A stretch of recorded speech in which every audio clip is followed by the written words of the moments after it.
তো hey guys, background background না দেখো তো ভালো, কারণ এই ব্যাকগ্রাউন্ডের পেছনে আমি আমার 3টা খাল নষ্ট করে ফেলেছি।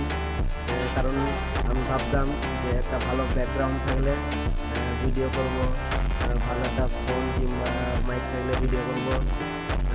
এখন সিম্পলিসিটি আছে, কিন্তু ভিডিও আমি করতে পারছিলাম না, কারণ আমার মধ্যে একটা জিনিস কম ছিল।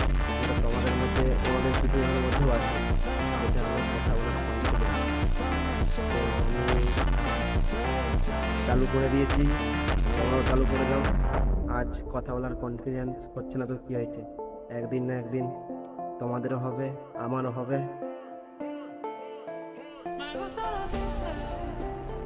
তো গাইস, আজকের মতো এতটাই,